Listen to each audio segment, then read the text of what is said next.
उनके 75 वर्ष की पूर्ण होने की वर्षगांठ पर उसमें पधारे हुए हमारे समाज के गुरु, जनप्रतिनिधि, भामाशाह, प्रशासनिक अधिकारी, सभी शिक्षा प्रेमी, मातृशक्ति, इस स्कूल के सभी शाला स्टाफ को और युवा भाई और प्यारे बच्चे, आप सभी को स्वतंत्रता दिवस की बहुत बहुत शुभकामनाएं। और मैं बधाई देना चाहता हूं इस शाला परिवार को जिन्होंने इतना प्यारा वार्षिक उत्सव पर एक सेमिनार जैसा, अपन बोलते हैं शिक्षा सेमिनार जैसा एक कार्यक्रम रखा और हम सब लोगों को आपने बुलाया, बच्चों से रूबरू होने का टाइम दिया, हम लोगों को मान सम्मान दिया, उसके लिए धन्यवाद। हालांकि ये मंच, शिक्षा का मंच ऐसा मंच है जहां पे इन साफों की, इन सोल की, इन मालाओं की जरूरत नहीं होती। इस परिपाटी को अब आए हैं, आपने मान सम्मान रखा, इसका धन्यवाद। पर मेरा निजी विचार है कि आप शिक्षा के इस मंदिर में ऐसे मान सम्मान की, जो सच्ची में शिक्षा प्रेमी है और जो निस्वार्थ भाव से शिक्षा के लिए कुछ करना चाहता है, गांव के लिए, अपने समाज के लिए, अपने देश के लिए, तो वो सच्ची में बिल्कुल खुश नहीं होता। ये आदत गंदी आदत है और आने वाले टाइम में ये आदत बुरी आदत बन जाती है। आज मेरे को मान सम्मान दिया है, कल को मैं किसी दूसरी जगह पे जाऊं, मेरा मन बहुत है, पर वहां पे मान सम्मान नहीं देते हैं तो मेरे को हल्का महसूस होने लग जाता है, मेरे को छोटा महसूस होने लग जाता है, ये अपने आप अंदर से महसूस होने लग जाता है। हमें इस परिपाटी को तोड़ना है। बहुत सारी संस्थाएं इस काम में भागीदारी निभा भी रही है और उम्मीद करता हूं आजाद परिवार अगली बार से ऐसे मान सम्मान को दूर रखेंगे, क्योंकि ये शिक्षा का सेमिनार है और शिक्षा के लिए अपन सब कुछ कर रहे हैं। इस मान सम्मान की जरूरत ही नहीं है। इस मान सम्मान का पैसा, इस मान सम्मान में जितना भी खर्चा होता है वो आर्थिक रूप से जो कमजोर बच्चे हैं, हालांकि मैं आपको बता देता हूं कुछ तो आपके इतना अमाउंट लगा ही होगा, तो ये प्राइवेट संस्था है, बिल्कुल प्राइवेट संस्था में फीस होती है। जितना मान सम्मान में आपका खर्च हुआ है उतना खर्चा एक आर्थिक रूप से कमजोर गरीब के बच्चे को यदि अपन निःशुल्क रूप से यहाँ पढ़ा पाए तो उससे बड़ा कोई काम नहीं हो सकता।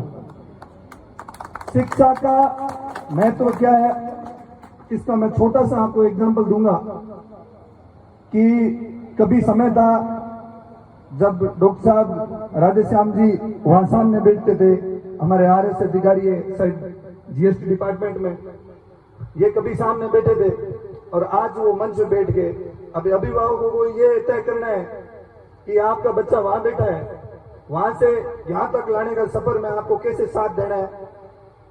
इन मुद्दों से जुड़ी हुई बातों पर मैं चर्चा करूंगा। हो सकता है आपको बुरा लगे, पर यदि जे अब हम हमारे बच्चों को एक शिक्षा के रास्ते से दूसरे रास्ते पे जाने से रोकें, दूसरी रास्ते पे जाने से अब उनको रोक के, भटकने से रोक के यदि शिक्षा के पथ पे लाना चाहते हैं, उन महत्वपूर्ण बिंदु पर मैं आज चर्चा करूंगा। हालांकि मेरा संक्षिप्त में परिचय गुरुदेव ने दिया था। गुरुदेव ने 2 ऐसे फाउंडेशन की चर्चा भी की थी, जिसमें था एक आगाज फाउंडेशन जो अभी शिक्षा पे काम कर रहा है, पहले कोरोना काल में काम किया था। ऐसा काल आया कोरोना काल जिसमें हर घर में ये बीमारी इतना भयंकर रूप ले लिया था कि ऑक्सीजन की अवेलेबिलिटी बंद हो गई थी। ऑक्सीजन के लिए लोग ट्राई कर रहे थे। हम मेडिकल फील्ड से हैं तो ये जो ऑक्सीजन की मशीनें बनती है या तो वो इंजीनियरिंग बनाते हैं, कनेक्टिविटी लाने वाला लोग मेडिकल स्टाफ होता है। तो हमने कोशिश की कि हम बाहर विदेश से वो मेडिसिन और वो मशीनें जो एकदम हमारे बुजुर्ग पीढ़ी, युवा पीढ़ी जो ऑक्सीजन के लिए हाहाकार मची हुई थी, हमने पूरे मारवाड़, बीकानेर और जैसलमेर और नागौर के उन ग्रामीण क्षेत्रों में एक टीम बना के उन लोगों तक ऑक्सीजन पहुंचाई। शायद उनका आशीर्वाद हम पे रहा कि हमें आगे के लिए संबल मिला कि हमें यही नहीं रुकना चाहिए, हमें शिक्षा के क्षेत्र पे काम करना चाहिए। तो सोचा शिक्षा के क्षेत्र पे क्या काम करें, तो उसके लिए कोरोना ने हमें बहुत कुछ सिखाया। कोरोना ने ये सिखाया कि शिक्षा सिर्फ ऑफलाइन ही तरीके से नहीं हो सकती। आप डिजिटल कहीं पे बैठे हुए ऑनलाइन मोबाइल से या लैपटॉप से पढ़ सकते हो। देखो, डिजिटल चीजें होती है ऑनलाइन, उसका काम सिर्फ सोशल साइट, वीडियो, मूवी नहीं होता। उसका काम आप अच्छे तरीके से यूज कर सकते हो। आज से कई साल पहले जो अपने को डाटा या रिचार्ज मिलता था वो शायद 500 रुपए में 1 GB मिलता था महीने भर के लिए, और वो अभी अपने को 5 GB मिलने लग गया है उतनी रकम से महीने भर के लिए। तो हमें कोशिश क्या करनी है, उस डाटा का, उस डिजिटल प्लेटफॉर्म का जो अपने को सुविधा दी है उसका पॉजिटिव उपयोग लेना है। उसका उपयोग कैसे ले सकते हैं ये मन में आई तब कि यहां से बच्चा यदि जो ऑनलाइन पढ़ाई सब कुछ मोबाइल में है तो यहां से बच्चा शहर क्यों जा रहा है, क्योंकि हम सब एक ग्रामीण पृष्ठभूमि से आते हैं। तो ग्रामीण पृष्ठभूमि में क्या है, बहुत टैलेंट है। उस टैलेंट को कैसे वो आगे शिक्षा के क्षेत्र में ला सकता है और कैसे सर्व समाज का, अपने देश का, गांव का नाम रोशन कर सकता है, उसके लिए सबसे ज्यादा माहौल की ज्यादा जरूरत होती है। माहौल जो हम सभी पढ़ के एक कंपटीशन एग्जाम को फाइट करके एक ऐसे मुकाम पे पहुंचे हैं जहां से हम हमारे परिवार को, समाज को, देश को गौरवान्वित किया है। तो उसके लिए एक चीज होती है लाइब्रेरी, वाचनालय। तब उस फाउंडेशन ने स्टार्ट किया वाचनालय खोलना गांव-गांव में, ताकि एक किसान परिवार से बच्चा जब शहर जाता है तो उसके पास ना घर होता है, ना खाना होता है इतना, और ना ही पढ़ाई के लिए इतना पैसा होता है। जो लाइब्रेरी में पढ़ने के लिए जाता है वो मान के चलो आप, वो रहता है, वहाँ खाना होता है, महंगा भी मिलता है, 10-15 हजार रुपए महीने के लग जाते हैं। तो हम उन बच्चों के लिए जो सब कुछ यहाँ ऑनलाइन पढ़ सकते हैं, उन बच्चों के लिए ये सुविधा की कि यहाँ लाइब्रेरी खोलते तो शायद वो बच्चे जो आर्थिक रूप से कमजोर है, किसान परिवार से हैं, सिर्फ लाइब्रेरी के माहौल के लिए शहर जाता है, उस बच्चे के 10-15 हजार रुपए बच जाए, वो बच्चा यही पढ़ ले। उसकी शुरुआत हमने भोजासर से की, जो शहीद जामा में की, बच्चों की। अभी कल गोरू में लाइब्रेरी का शुभारंभ हो रहा है। तो हम लोगों को कैसे कनेक्ट कर सकते हैं शिक्षा से? देखो, एक सामने बैठे छोटे बच्चे हैं, इन बच्चों को देखो, एक सिंपल सा मैं आपको उदाहरण देता हूं। सिंपल सा उदाहरण यह है कि यदि जो बच्चा आपके जेब में जर्दा या गुटखा देखेगा, आपको खाता दिखेगा, तो वो वही सीखेगा। यदि आपका बच्चा आपके पास में किताब या अखबार पढ़ने वाले माता पिता या बुजुर्ग देखेंगे, बड़े भाई देखेंगे, तो वो किताब पढ़ना ही सीखेगा। इसका छोटा सा मैं आपको एग्जाम्पल बताता हूं। बहुत सारे अपने समाज के बच्चे हैं जिनको मारवाड़ी नहीं आती, क्योंकि उनके माता पिता शायद उस मारवाड़ी भाषा में, हालांकि मारवाड़ी हमारी, ये मान के चलो कि मारवाड़ी की मातृभाषा, पर मैं आपको सीख बता रहा हूं कि सीख क्या होती है। वो बच्चा, उनके घर वाले हैं, कोई ऑफिसर होगा, कोई प्रशासनिक अधिकारी होगा या कुछ अच्छे पद पे होगा, उनके घर में ज्यादातर हिंदी यूज होती है, तो बच्चा हिंदी सीखता है। अपने गांव की पृष्ठभूमि से है तो मारवाड़ी चलती है, तो वो बच्चा मारवाड़ी सीखता है। तो ये जो सीख होती है ना बच्चों की, ये जो बच्चों की ऊर्जा होती है ना, उनको हम अभिभावकों को उसको परखना है, उसका सदुपयोग लेना है। बच्चे 10वीं तक या 12वीं तक बच्चे, हम क्या संस्कार दे रहे हैं, हम उनको क्या सिखा रहे हैं, वो ही सीखेगा बच्चा। हमें बच्चे को शिक्षा क्षेत्र में काफी आगे ले जाना है, उसके लिए हमें उसके ऊपर बहुत काम करना है। एक शाला स्टाफ जिसको अपन बोलते हैं, विद्यालय से ज्यादा हमें अभिभावकों को काम करना पड़ेगा। कैसे काम करना पड़ेगा मैं आपको बताता हूं कि एक बच्चा है, वो आपके स्कूल में पढ़ रहा है। अपन क्या करते हैं, अभिभावक, मेरे भी अभिभावक ऐसे थे, अभी भी अभिभावक ऐसे हैं, नो डाउट। जो पढ़े लिखे हैं उनको समझ है, जो कहीं राज्य की सेवा या फिर कुछ पढ़ लिख के ऐसे बिजनेस कर रहे हैं, तो उनको इस चीज का अनुभव है। हम क्या करते हैं, बच्चों को हमारी स्कूल में डाल देते हैं। स्कूल में डाल के अपन वापस जाते हैं वार्षिक उत्सव या 15 अगस्त। उससे पहले हम अपने बच्चे का फीडबैक चेक नहीं करते। आप ये मान के चलो कि एक 8वीं या 10वीं क्लास के यहाँ बच्चा था, आपने 2017 का एक एग्जाम्पल दिया था गुरुवर ने कि 93% बने हैं राधेश्याम के। ये हमारा लाडला जूनियर है, मेरे से बहुत करीबी है। इसने 2017 में 93% बने हैं। उसी क्लास में और बच्चे भी थे।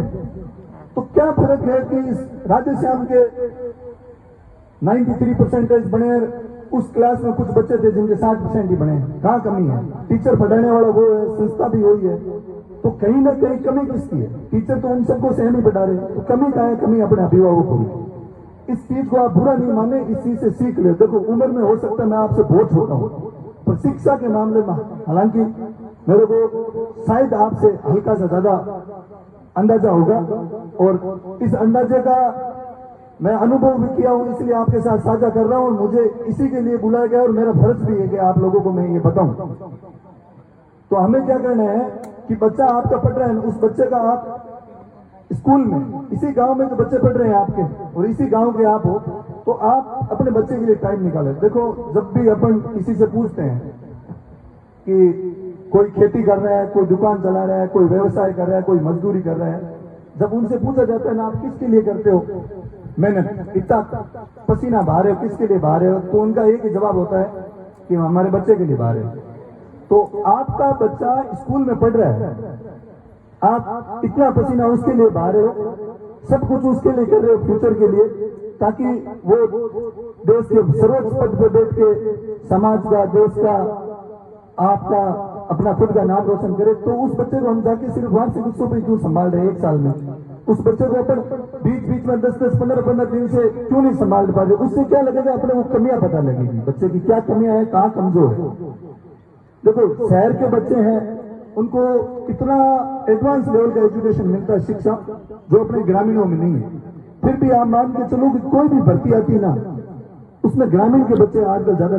देखो इन्होंने बहुत कुछ तारीफ भी कर दी अकेले की, ये काम अकेले से नहीं होता, इसके लिए पीछे बहुत टीम वर्क होता है, बहुत मेहनत करनी पड़ती है। आज ये मान के चलो कि इन्होंने वार्षिक उत्सव के प्रोग्राम पे इतने बच्चों का कार्यक्रम रखा है, इन बच्चों ने गुरुजनों ने नीता कार्यक्रम रखा है, तो इसके पीछे मेहनत लगी। ये किसी मेहनत किसी एक इसके संस्थापक है उनकी नहीं, पूरे स्टाफ की है।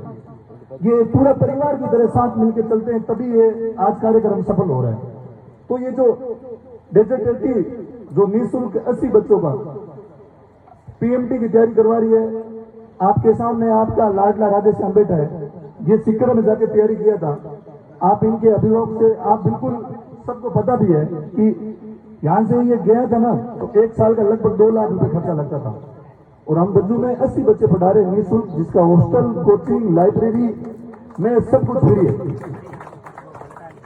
तो हमें ऐसी सुविधा से, ऐसी चीजों से सीखना चाहिए। देखो हमें किसी और लोगों को दिखाने की जरूरत नहीं, दिखावा हमें पसंद नहीं है, पर ये क्यों आप लोगों को बताया जा रहा है? क्योंकि हर एक चीज को अपन देख के ही अनुभव लेते हैं। तो ये आपको चीज इसलिए बताया जा रही है, ये बच्चों में नहीं है, यहाँ पे भी हो सकती है। ये लाइब्रेरी वहां नहीं है, लाइब्रेरी यहाँ भी हो सकती है। तो हमें शहर वाले बच्चों की बराबर एजुकेशन कब होगा? देखो आजकल सब कुछ मैं कह रहा हूं ऑनलाइन मिल गया, तो अपन बच्चों को वैसा एजुकेशन, एक कंपटीशन जो प्रतिस्पर्धा होती है एग्जाम की, वो तैयारी आप यहाँ भी करवा सकते हो। आजकल सब कुछ ऑनलाइन हो गया, एक प्लेटफॉर्म डिजिटल बोर्ड लगा होता है, इस बोर्ड पे सब कुछ पढ़ाया जाता है, हजार बच्चे पढ़ते हैं। तो वो सुविधा बहुत सस्ती है, और उन कोचिंगों में अपने इसलिए क्योंकि वो सस्ती है, वो सुविधा अपन यहाँ पे भी कर सकते हैं। तो उसके लिए आपको टीम वर्क जरूरी होगा। टीम वर्क में जैसे मैं बता रहा हूँ कि डेजिडेटी और आजाद संस्था है, उसमें टीम वर्क में आपको प्रशासनिक अधिकारी बहुत सारे यूपीएससी सिलेक्टेड आईएएस आईपीएस भी मिलेंगे, डॉक्टर्स भी मिलेंगे, एक इंजीनियर की बहुत अच्छी टीम भी मिलेगी, गांव के एक्टिव युवा भी मिलेंगे, फौजी भाई भी मिलेंगे, वो सारे होते हैं, गुरुजन भी मिलेंगे, वो अपना टाइम देते हैं। तो ऐसी टीम बनाओ हर गांव से कि जो शिक्षा पे काम करे। दूसरा सबसे जो नीडफुल चीजें होती है वो है दूसरी चिकित्सा। यदि आम आदमी किसी चीज से परेशान है, क्योंकि हमारी सबकी पृष्ठभूमि एग्रीकल्चर से, सब खेती करते हैं, तो हमें क्या है शिक्षा और चिकित्सा पे काम करना है। यदि कोई चीज आप निःशुल्क कर सकते हो तो इस चीज को करोगे, शिक्षा और चिकित्सा को, क्योंकि उससे ही आपके गांव का विकास होगा, उससे ही देश का नाम रोशन होगा। शायद आने वाले टाइम में, मैं आज कह रहा हूँ, हम सबको पता है कि हम यहाँ से आर्ट्स वाले बच्चों को सूरतगढ़ भेजते तैयारी करने के लिए। क्यों भेजते सूरतगढ़? पहले क्या था सूरतगढ़, अब सूरतगढ़ एक शिक्षा नगरी बन गई। क्यों बन गई है? क्योंकि वहां के लोगों ने मेहनत की है एजुकेशन पे। आज सूरतगढ़ राजस्थान के नक्शे पे पहचाना जाता है एजुकेशन नगरी के लिए, एजुकेशन हब के लिए। तो ये जैसला क्यों नहीं पहचाना जाए? हमें उस चीज पे काम करना है। और काम में इस हिसाब से करना है कि हमें सिर्फ ये मोटिवेशनल सेमिनार 15 अगस्त 26 जनवरी वार्षिक उत्सव पर नहीं करेंगे।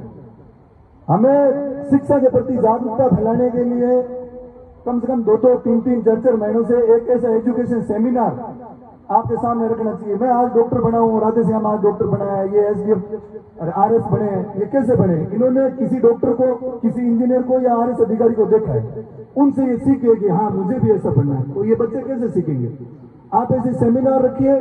हमने हमारे जैसे 1000 दोस्त खड़े जो इन बच्चों के लिए टाइम निकाल सकते हैं। शायद हमारी कई भी चीजें यदि इनके ज्ञान में आ जाए और ये वो सीख यदि दिमाग में बिठा ले और ये भाई हम जैसे हमसे बड़े बन जाए तो हम हमारा इससे बड़ा कोई सौभाग्य नहीं है, हमारे इससे बड़ी कोई खुशी नहीं है। अरे इसी चीज के लिए हम यहाँ आए हैं।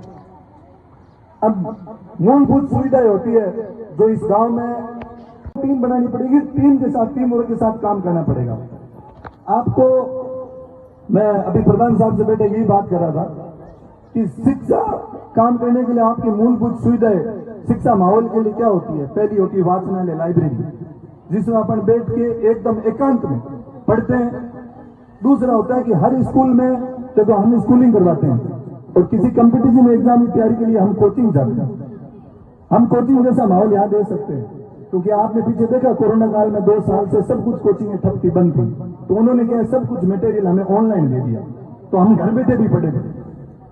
तो वो हम घर बैठे यदि यहाँ वाचनालय हो जाए, एक ऑनलाइन डिजिटल प्लेटफॉर्म हो जाए जिसके ऊपर हम अच्छे से उत्तम क्वालिटी यदि क्लास लगाते हैं, तो सारे बच्चे यहीं पढ़ पाएंगे और वो अपने सपने यहीं पूरी कर पाएंगे और आर्थिक रूप से कमजोर जो पेरेंट्स है उनके ऊपर भी वो दबाव नहीं आएगा। दूसरी बात यह है कि थोड़ा सा डॉक्टर साहब कह रहे थे पूनम जी, मैं इनके बारे में बता देता हूँ। ये अड़ाई गांव है नागौर में, वहां से बिलोंग करते हैं। इनके पिताजी फौजी है, इनके घर में ये 3 डॉक्टर। मैं आपको बता रहा था कि सीख क्या होती है। फौजी साहब ने मेहनत करके, एक फौजी की सैलरी कितनी होती है? बहुत कम। उसके बाद में मेहनत करके इनको डॉक्टर बनाए। इनसे क्या सीखे इनके छोटे भाई? जब फौजी साहब के पास अच्छे संस्कार थे तो ये सीखे डॉक्टर बने, और पूरे घर में इनके भाई और बहन दोनों यहाँ एमबीबीएस कर रहे हैं। उसका कारण क्या है? क्योंकि उनको सीख इनसे मिली है। हमें गांव में यही करना है। हमें क्या करना है? शिक्षा का जागरूकता फैलानी बहुत ज्यादा जरूरी है। और ये गांव मानो ना मानो, आपको हो सकता है बुरा लग जाए, एक ही फील्ड में पीछे है, वो है शिक्षा। चिकित्सा में शायद आपके पास की केलन से सीएचसी है, बहुत अच्छी सीएचसी है, वहां पे भी हमारे गुरुदेव थे, हमारे सीनियर थे महावीर जी गोदारा, जिन्होंने अपनी सेवा दी थी डॉक्टर साहब ने। उनसे बातें होती रहती, केलन सर बहुत अच्छा बन रहा है चिकित्सा क्षेत्र में, शिक्षा क्षेत्र में इस गांव से काम करिए, इससे सिर्फ आपका विकास होगा और आपकी हम लोगों से क्या मदद हो सकती है वो हमें जरूर बताइएगा। हम ना दिन देखेंगे ना रात देखेंगे, आपके लिए 24 घंटे अवेलेबल रहेंगे। आप लोगों की सहायता करने के लिए हम रूबरू रहेंगे, हमेशा 24 घंटे आपके अवेलेबल रहेंगे, कभी भी शिकायत का मौका नहीं मिलेगा।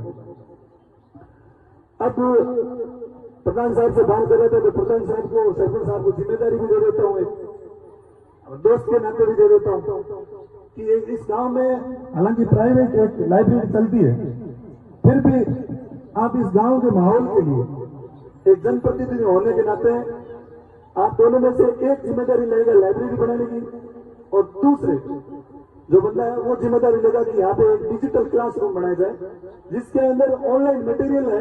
जो भी पढ़ेगा एजुकेशन में, चाहे वो मेडिकल फील्ड से तैयारी कर रहा है या आर्ट्स का स्टूडेंट है, उसको मटेरियल अवेलेबल करवाने की पूरी जिम्मेदारी मैं लेता हूँ। पर आप इन दोनों चीजों को यहाँ स्थापित करो। और आप आने वाले समय में देखो, हर एक चीज की नेगेटिविटी होगी, लोग कहेंगे भी कि यार ये चीजें चल रही है, पर आप उनके परिणाम देखना। आपको मैं बता देता हूँ, एक डेजिटेटिव और आजाद से पहले एक संस्था चल रही है समरादल फाउंडेशन नाम से। उस समरादल फाउंडेशन में बहुत पहले डॉक्टर जुड़े थे, अभी बहुत सारे प्रशासनिक अधिकारी और हमारे समाज के बहुत ऐसे अधिकारी जुड़े हुए। तब स्टार्टिंग में 4 साल चली थी ना, तब लोगों ने ये बताया कि नहीं ये सिर्फ पैसे लेते हैं, लोगों से मेंबरशिप लेते हैं, ये काम की नहीं है, इसमें कोई सिलेक्शन नहीं होता। उन्होंने 3 साल तक ऐसी नेगेटिविटी को सामना किया, जो लोग उनके टांग खींचते थे उनका सामना किया, और 4थे साल उस संस्था ने 12 सिलेक्शन दिए, 12 डॉक्टर बने। आप सोच सकते हो इन संस्था को टाइम लगता है, पर जब एकदम संस्था पैरों पे खड़ी हो जाती, पौधे से यदि जो वटवृक्ष बन जाता है, उसके बाद में वो संस्था हमें समाज का हीरो देखती है। हालांकि डेजेडेटी काम वही कर रही है, पर वो सर्व समाज के लिए कर रही है। डेजेडेटी सिर्फ विश्नोई के लिए नहीं कर रही, डेजेडेटी सर्व समाज के लिए काम कर रही है। अब मेरी ओर से मैं ये बोल रहा हूं कि इनको ऑनलाइन जो भी चीजें हैं वो अवेलेबल करवा सकता हूं। दूसरी चीजें प्रधान साहब और सरपंच साहब अपने मुख से कह देंगे कि मेरा बात का मान भी रखेंगे, सम्मान भी रखेंगे, मुझे उम्मीद भी है। और फिर मैं यहाँ आया हूं तो एक छोटा सा शिक्षा में सहयोग के लिए मैं जरूर शिक्षा पे काम बहुत ज्यादा करता हूं, क्योंकि मैं ऐसे ही गांव से निकला हूं। मुझे पता है शिक्षा विपरीत परिस्थितियों हमने शिक्षा हासिल करके इस मुकाम तक पहुंचे हैं। तो मुझे पता है कि गांव की पृष्ठभूमि होती है वो आर्थिक रूप से कमजोर किसानों की होती है, उनमें टैलेंट बहुत होता है।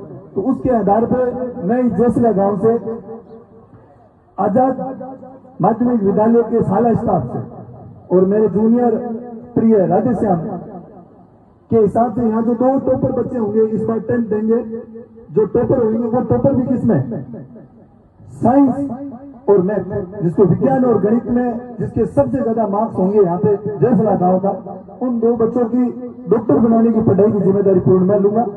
क्योंकि मैं डॉक्टर बनाने की जिम्मेदारी ले रहा हूँ, इसका मतलब यह है कि वो उनका जो सबसे स्ट्रॉन्ग सब्जेक्ट होता है वो साइंस है, गणित होनी चाहिए, तो डॉक्टर में आगे यही काम होती है। उन 2 बच्चों की 3 साल तक की पढ़ाई की जिम्मेदारी मैं लेता हूं और मैं आपको पूर्ण भरोसा दिलाता हूं कि शायद घर जैसा माहौल मिलता है, मैं बिल्कुल उन बच्चों को आपकी याद तक नहीं आने दूंगा। ऐसा माहौल रखूंगा, ऐसे छोटे भाई की तरह ध्यान रखूंगा। और मेरा पूरी टीम, एक जो भी वहां पढ़ रहे हैं या फिर कुछ बच्चे हैं जो डेजेडेटी में सिलेक्ट नहीं हुए पर मेधावी है, उनको मैं बाहर बहुत सारी कोचिंग में पढ़ा रहा हूँ, जिसको सीकर पढ़ रहे हैं, कोई जोधपुर पढ़ रहे हैं।